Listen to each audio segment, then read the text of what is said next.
তাহলে দেখো গত আহ, মানে লাস্ট যে ক্লাসটা সেশনটা ওইখানে আমরা এই পর্যন্ত দেখছি।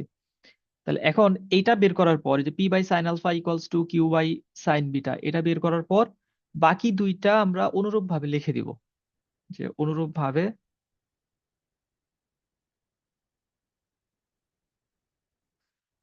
ভাবে কি হবে তোমার, কিউ বাই সাইন বিটা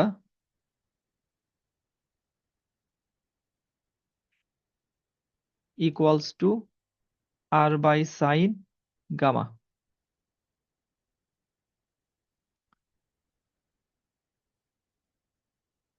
আচ্ছা, এই এই দুটা হলেই তো আমাদের হচ্ছে, আরেকটা দরকার নাই। তাহলে এখন, তাহলে এই দুইটাকে যদি আমরা কম্বাইন করে লিখি, তাহলে আমরা লিখতে পারবো সুতরাং P by sine alpha equals to Q by sine beta equals to R by sine gamma. এটাই হচ্ছে আমাদের বলের সাম্যাবস্থার লামির উপপাদ্য। শুরু থেকে যদি আমি আবার আসি, আহ উপপাদ্য নিয়ে তো কথা বলা হয়েছে। প্রমাণে গিয়ে, যেহেতু এটা একটা স্টেবল সিচুয়েশন, একটা অবস্থা যেটা সাম্যাবস্থায় আছে, সাম্যাবস্থায় থাকলে যে বলগুলা সাম্যাবস্থায় থাকবে তাদের লব্ধি শূন্য হয়। তাহলে P plus Q plus R equals to zero. এরপর আমাদের, মানে এটা প্রমাণের স্ট্র্যাটেজি হচ্ছে, যে কোনো একটা বল দ্বারা উভয় পক্ষকে আমরা ক্রস গুণন করব। তাহলে আর বল দ্বারা করা হয়েছে, তুমি চাইলে পি বা কিউ দিয়ে করতে পারো, কোনো সমস্যা নাই। তাহলে আমরা আর দ্বারা যখন ক্রস গুণন করতেছি, ফার্স্ট এখানে আমাদের দ্বিতীয় লাইন থেকে তৃতীয় লাইনে যেটা হয়েছে, যে আর দ্বারা প্রত্যেকটাকে আমাদের গুণ করতে হবে, আর ক্রস পি, আর ক্রস কিউ, আর ক্রস আর। গুণ করার পর একই ধরনের যেটা থাকবে, তুমি যদি পি দিয়ে করতা তাহলে পি ক্রস পি এটা জিরো হয়ে যাইতো। তাহলে আর দ্বারা করছি আর ক্রস আর, এটা আমাদের জিরো। তারপর আমরা এটাকে উল্টাইছি, এখানে আর ক্রস কিউ ছিল, এটাকে কিউ ক্রস আর লিখছি, এটাকে রাইট সাইডে আমরা নিয়ে যাব, চিহ্নটা মাইনাস করছি এই জন্য। তাহলে আমাদের r cross p equals to q cross r. তাহলে এই যে আর ক্রস পি, এইটার এইটার ফর্মুলাই হচ্ছে আর পি সাইন ইটা। এটা একক ভেক্টর। আর কিউ ক্রস আর, এটার হচ্ছে কিউ আর সাইন আলফা। তার সাথে একক ভেক্টর দেওয়া হয়েছে, ক্রস গুণনের ক্ষেত্রে আমাদের একক ভেক্টর থাকে। আচ্ছা, তো এরপর আমরা দুই পাশ থেকে আর বাদ দিয়ে দিছি, দুই পাশ থেকে আমাদের একক ভেক্টরটা বাদ দিয়ে দিছি। এরপর P sine beta equals to Q sine alpha. এ পাশ ও পাশ করলেই, এ পাশ থেকে আমরা সাইন আলফাটা এই পাশে ভাগ করে দিছি, আর এ পাশ থেকে সাইন বিটাটা এই পাশে ভাগ করে দিছি। তাহলে আমাদের পি এবং কিউ এর যে সম্পর্কটা ওটা চলে আসছে, P by sine alpha equals to Q by sine beta. তাহলে অনুরূপ ভাবে যদি আমরা অন্য বলগুলো দ্বারা দ্বারা গুণ করি, তাহলে বাকি সম্পর্কগুলো পাওয়া যাবে। তাহলে এরপর আমরা লিখছি কিউ আর, তাহলে তোমার এটা এটা তুমি পাবো হচ্ছে পি বল দ্বারা গুণ করলে। তাহলে আমরা পি বল দ্বারা গুণ করলে তখন Q by sine beta equals to R by sine gamma, এটা পেয়ে যাব। তাহলে এখন এই দুইটাকে যদি আমরা আবার একসাথে করি, তাহলে P by sine alpha equals to Q by sine beta, এটা আবার হচ্ছে আর বাই সাইন গামা সমান। তাহলে P by sine alpha equals to Q by sine beta equals to R by sine gamma. এই হচ্ছে আমাদের প্রমাণ। তো এটার বিপরীত প্রমাণ যেটা, তুমি হলো জাস্ট মানে উল্টা কাজটা করলেই হবে। তুমি প্রমাণের মধ্যে গিয়ে দেখবা ওই বিপরীত প্রমাণটা এখান থেকে শুরু করছে, এখান থেকে শুরু করে জাস্ট পিছনের দিকে গেছে। খুবই সহজ, ছোট, বইতে দেখলেই বুঝতে পারবা। ওইটা তোমাদের বাড়ির কাজ থাকলো। ঠিক আছে, কারো কোনো প্রশ্ন থাকলে বলো।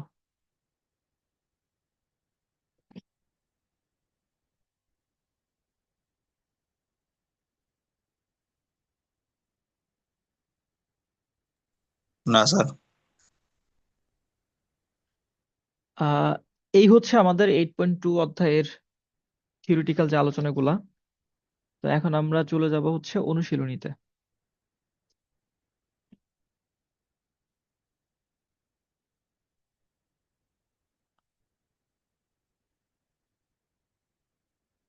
আচ্ছা, এখানে উদাহরণের যে অঙ্কগুলো আছে এই অঙ্কগুলোও ইম্পর্টেন্ট। এগুলাও বুঝায় না দিলে হোপফুলি দেখা যাবে সমস্যায় পড়বা। তাহলে এক্সাম্পল ওয়ান, প্রথম উদাহরণটাই দেখো। বই আছে না তোমাদের সামনে? জি স্যার। আচ্ছা, তাহলে দেখো প্রশ্নে বলছে পি কিউ আর মানের তিনটা বল এবিসি ত্রিভুজের এ বি সি তিনটা কৌণিক বিন্দু থেকে যথাক্রমে বিপরীত বাহুর লম্বাভিমুখী দিকে ক্রিয়ারত, মানে বিপরীত বাহুর উপর লম্ব টানা হয়েছে আর কি। এইভাবে থেকে তারা সাম্যাবস্থায় আছে। আমাদের প্রমাণ করতে হবে P is to Q is to R equals to A is to B is to C. আচ্ছা, তাহলে আমাদের এখানে ত্রিভুজ নিয়ে যেহেতু কথা বলা হয়েছে, আমরা একটা ত্রিভুজ আঁকি।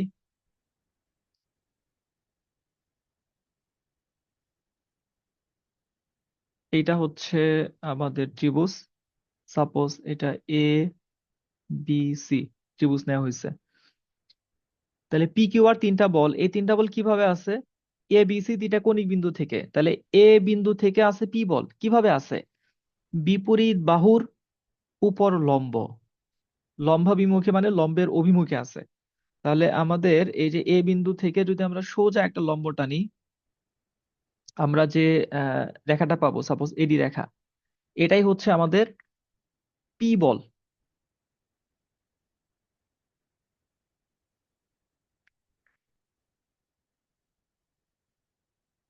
এইটাই হচ্ছে আমাদের পি বল। এখানে বলের মার্কটা দিয়ে দিলাম, এ থেকে ডি এর দিকে এটা ক্রিয়া করতেছে।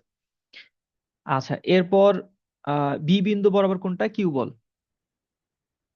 তাহলে বি বিন্দু থেকে যদি আমরা একটা লম্ব টানি সোজা, তাহলে এটা হবে আমাদের এই দিকে ক্রিয়া করতেছে, এটা হবে আমাদের কিউ বল। এটা কিউ, এটা হচ্ছে আমাদের পি। আচ্ছা, এরপর সি বিন্দু বরাবর হচ্ছে আর বলটা। তাহলে আমরা আরেকটা বল নিব সি বিন্দু থেকে এইদিকে লম্ব। এইটা এই দিকে ক্রিয়া করবে, এটা হচ্ছে আমাদের আর। আচ্ছা, এইভাবে ক্রিয়া করে তারা সাম্যাবস্থায় আছে। তাহলে এই যে যে বিন্দুতে তারা ক্রিয়াশীল হলো বা যে বিন্দুতে তিনটা বলি মিলিত হয়েছে, এই বিন্দুটাকে তোমরা অ্যারো দিও না, একটু বড় করে চিত্র আঁকবা যাতে লেখা যায়। এটাকে ধরলাম আমরা কিউ, সরি, তো এটাকে ধরবো আমরা ও। আচ্ছা, এখন আমরা চিত্রটা দেখো, একটু খেয়াল করো। আমরা একটা ত্রিভুজ নিছি, ত্রিভুজ নিয়ে এ বিন্দু থেকে একটা লম্ব টানছি, এটাই হচ্ছে আমাদের পি বল এডি বরাবর। বি বিন্দু থেকে একটা লম্ব টানছি, এটা হচ্ছে আমাদের কিউ বল বি বরাবর। আবার সি বিন্দু থেকে আমরা একটা লম্ব টানছি, এটা হচ্ছে আর বল, এটা হচ্ছে সি এফ বরাবর। আচ্ছা, এই যে চিত্রটা বা প্রশ্নে যে কথাটুকু বলা হয়েছে, শুরুতে তোমরা এই কথাগুলা লিখে নিবা সব অঙ্কের ক্ষেত্রেই। যে কোনো অঙ্ক করবা যে কি দেওয়া আছে এবং আমরা চিত্রের মধ্যে সেটাকে কিভাবে ডিনোট করছি। তাহলে এখানে আমরা কি লিখতে পারি যে এবিসি ত্রিভুজের শীর্ষত্রয়।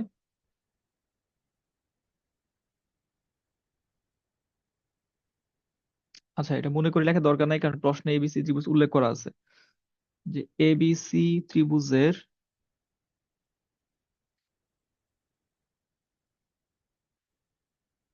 শীর্ষত্রয়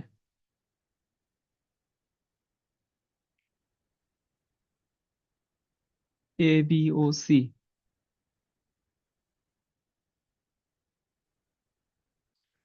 হতে বিপরীত, মানে প্রশ্ন থেকেই ল্যাঙ্গুয়েজটা নিয়ে নাও। বিপরীত বাহুর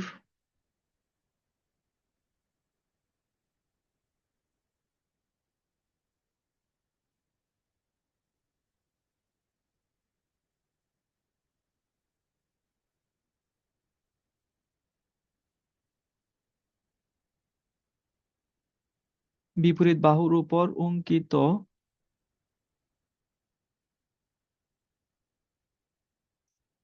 লম্ব বরাবর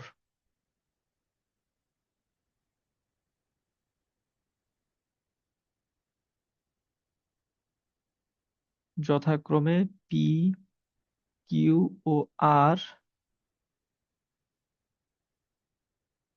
বলত্রয় ক্রিয়া করে সাম্যাবস্থা সৃষ্টি করে।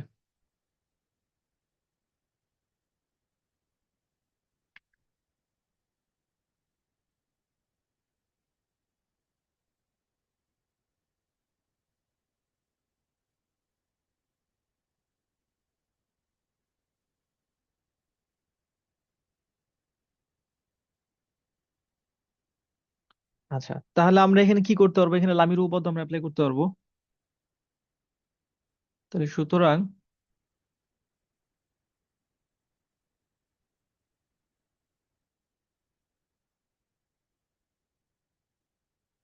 লামির উপপাদ্য, লামির ঋষিকার হবে।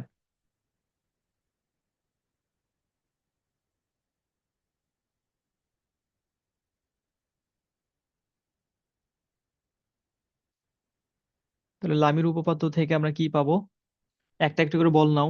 P divided by sine P বল ছাড়া আর বাকি যে দুইটা বল আছে তাদের মধ্যবর্তী কোণ। তাহলে এটা হলো আমাদের পি বল।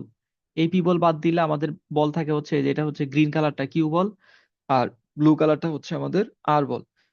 তাহলে এই কোণটা কিন্তু আমাদের তখন নিতে হচ্ছে ই, এটা তো আমাদের মিডল পয়েন্টটা হচ্ছে ও, তাহলে ই ও এফ।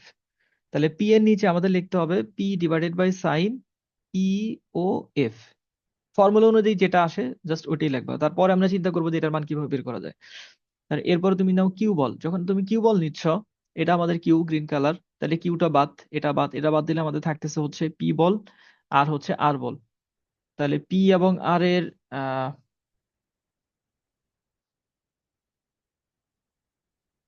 মধ্যবর্তী কোণ কি হবে বলো? পি এবং আর এর মধ্যবর্তী কোণ এই যে এটা। তাহলে এটাকে আমরা কিভাবে বলবো?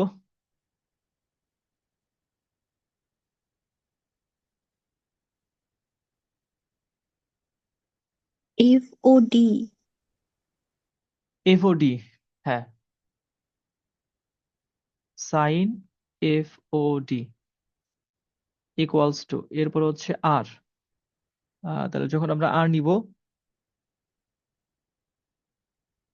সাইন, তাহলে আর নিলে আর ছাড়া এই যে কিউ গ্রিন কালার আর হচ্ছে পি রেড কালার, এই দুইটার মধ্যবর্তী কোণ। তাহলে কি আসতেছে? ই ও ডি আসে না?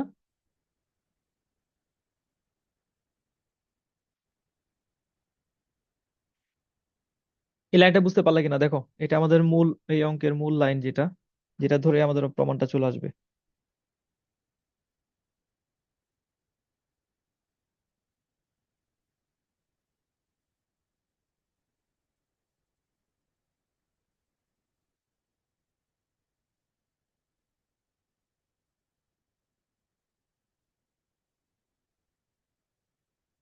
দেখো, চিন্তা করো, তারপর বলো আমাকে।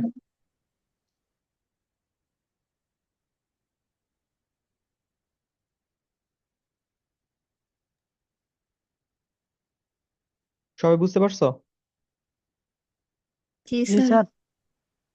আচ্ছা, যদি বুঝতে পেরে থাকো, আহ এখন হচ্ছে আমাদের এই কোণের মানগুলা বের করতে হবে। কিসের পার্সপেক্টিভে? বাহুর পার্সপেক্টিভে। আহ যাতে আমাদের প্রমাণে আমরা যাইতে পারি, আমাদের তো একটা নির্দিষ্ট জিনিস প্রমাণ করতে হবে। তাহলে এখন একটা একটা করে এখানে আমাদের একাধিক চতুর্ভুজ আছে।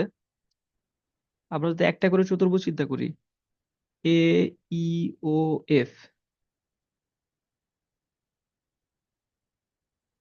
চতুর্ভুজে, কোথায়? এই যে এ ই ও এফ, এই চতুর্ভুজটা।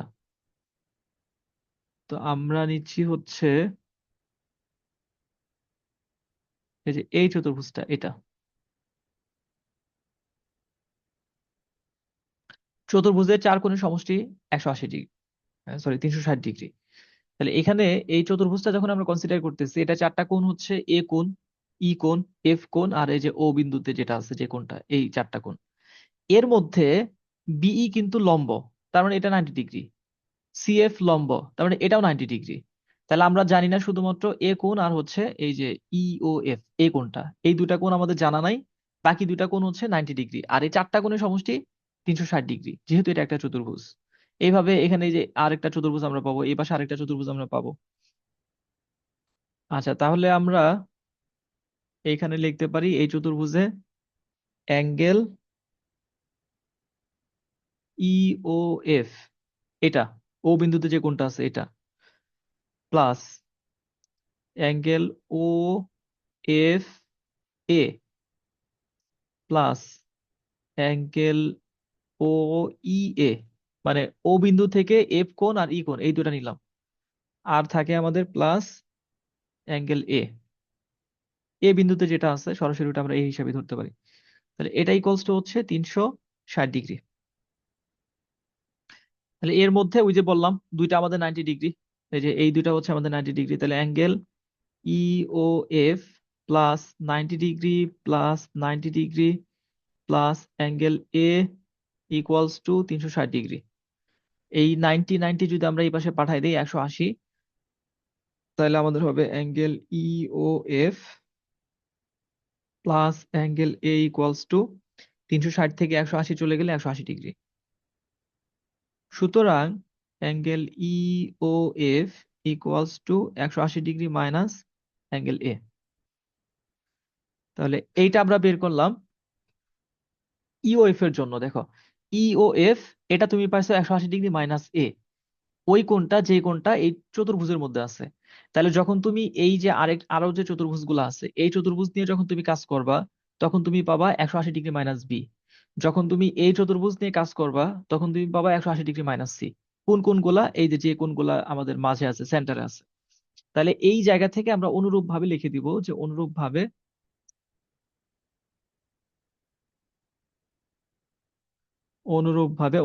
আমরা কি লিখতে পারি? অ্যাঙ্গেল এই যে F O D equals to 180 degree minus, এখন তুমি বি লিখবা না সি লিখবা? দেখো এফ ও ডি, এই যে এই চতুর্ভুজ, তাহলে কি হবে বলো? 180 ডিগ্রি মাইনাস বি হবে স্যার। বি হবে। গুড, বুঝতে পারতেছো? 180 ডিগ্রি মাইনাস অ্যাঙ্গেল বি। তারপরে অ্যাঙ্গেল আরেকটা হচ্ছে ইওডি।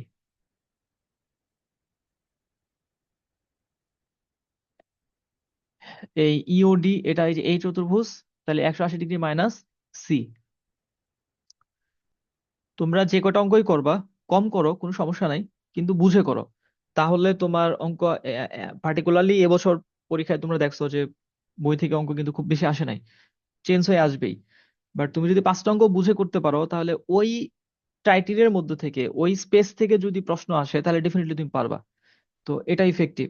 তো আমরা হয়তো এখন আমাদের খুব কম সময় সব ডিটেলস যে টু দা পয়েন্ট আমরা অঙ্ক সলভ করব এমন না, কিন্তু যে কয়টা অঙ্কই তুমি করবা, 2টা অঙ্কও যদি করো, ওই 2টা অঙ্কের লাইন বাই লাইন যেন তোমার মানে লজিক গুলা কিভাবে কি আসলো না আসলো সব যেন জানা থাকে। আচ্ছা, এখন আমরা 1 নং মান বসাই দিব। যে সুতরাং 1 নং থেকে পাই,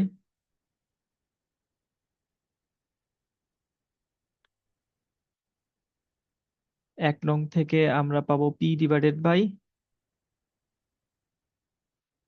সাইন 180 ডিগ্রি মাইনাস অ্যাঙ্গেল এ।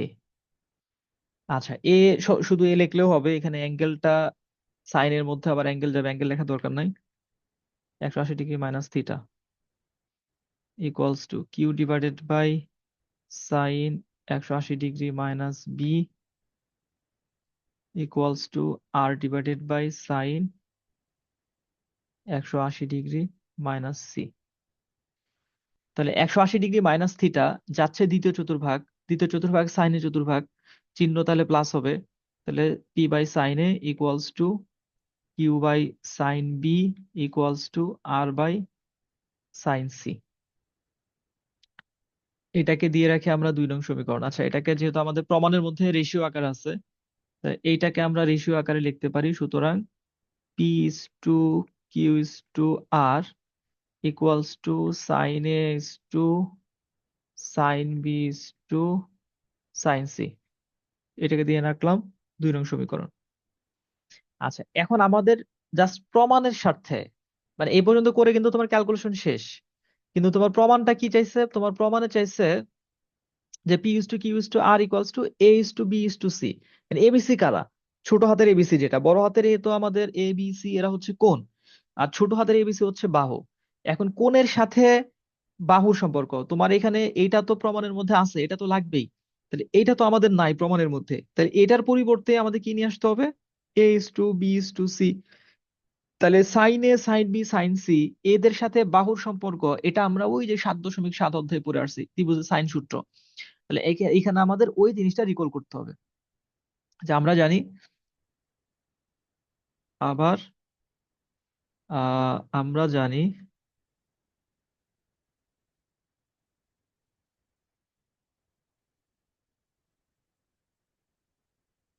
এবিসি ত্রিভুজের সাইন সূত্র অনুযায়ী, বা সরাসরি লিখে দিলে হবে, A by sine A equals to B by sine B equals to C by sine C. এটা হচ্ছে আমাদের সাইন সূত্র। তাহলে এইটাকে আমরা যদি আবার অনুপাত আকারে লিখি, তাহলে কি লেখা যাবে?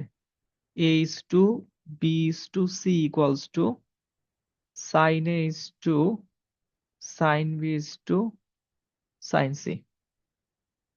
এটাকে দিলাম 3 নং সমীকরণ। তাহলে এখন 2 নং আর 3 নং যদি আমরা কম্বাইন করি, 2 ও 3 হতে পাই। 2 নং আর 3 নং যদি কম্বাইন করি, তাহলে p is to q is to r equals to a is to b is to c।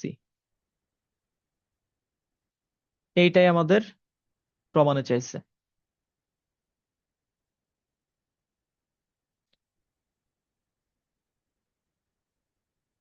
দেখো প্রমাণ।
কি সবাই বুঝতে পারছো?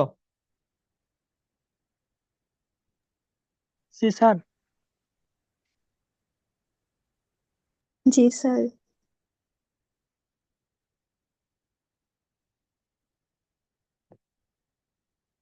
আচ্ছা, আজকে যেহেতু থিওরি আলোচনা করা হয়েছে, আমার মনে হয় যে অঙ্ক আহ, আর আলোচনায় না যাই।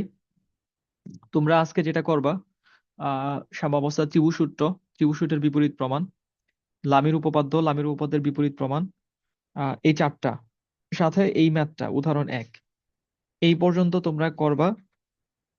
আগামীকাল তোমাদের ইনশাল্লাহ ম্যাথ কন্টিনিউ করব। আমরা দেখি যত দ্রুত শেষ করে দেয়, চেষ্টা করব কালকে শেষ করে দেওয়া যায় কিনা।